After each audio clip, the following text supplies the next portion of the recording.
Trimming small green giants in the field. This is a green giant that has multiple leaders in it.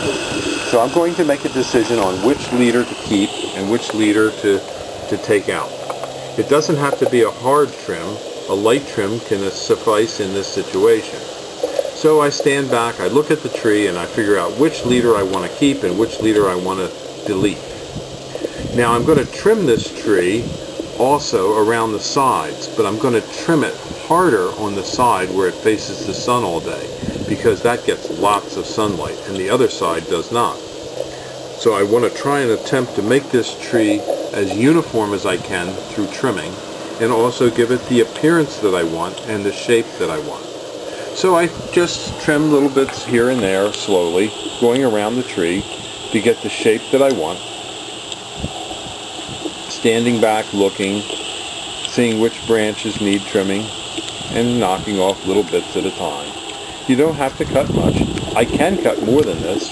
The tree will recover. But that should just about do it.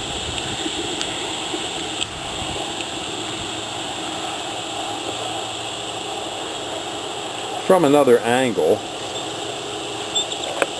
you'll see that the tree has now one single leader and a nice shape. The last thing left to do here is to go around the base of the tree. That first weed there is a thorn, has thorns on it, so I'm not going to pull that, I'm going to cut it. But the others I'll just quickly pull out of the way.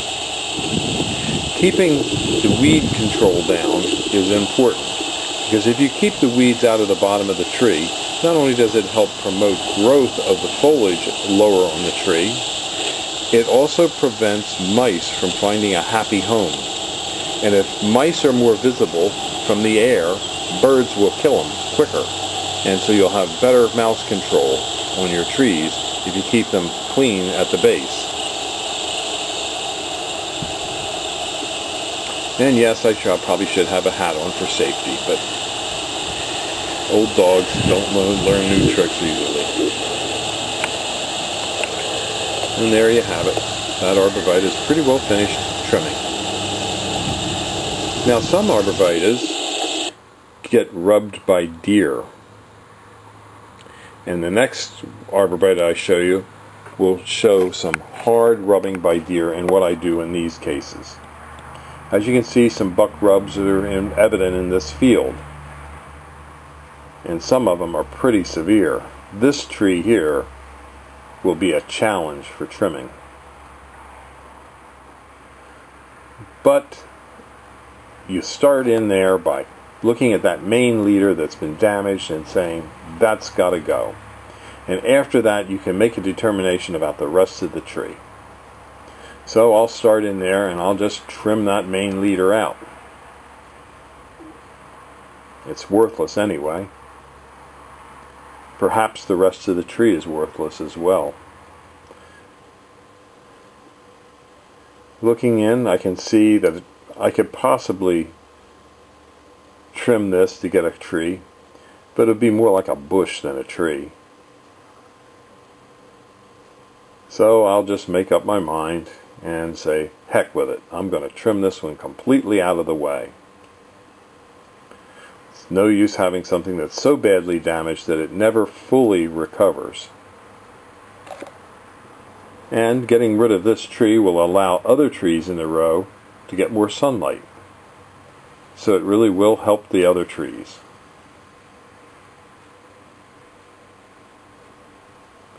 Not all buckrub trees have to be destroyed. Some can be salvaged.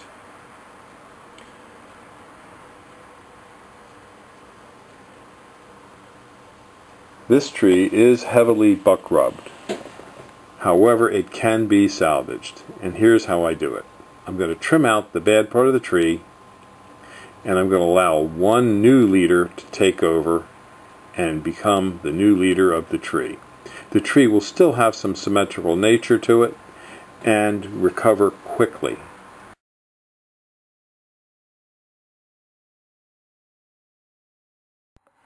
At Highland Hill Farm, we specialize in screen and shade trees. We also deliver and install to eastern U.S. locations. We have a location in Lenore, North Carolina, Fountainville, PA, and Milan, PA. So we service most of the eastern United States. We also have small liners, seedlings, and large trees available. We ship on our trucks or tractor trailers. You can stop in our main location at 5275 West Swamp Road, Fountainville, PA, or you can also just send pictures of your site if you want us to review site pictures. We'd be glad to do that for you as well. So don't hesitate. Call us now at 215-651-8329. Thank you.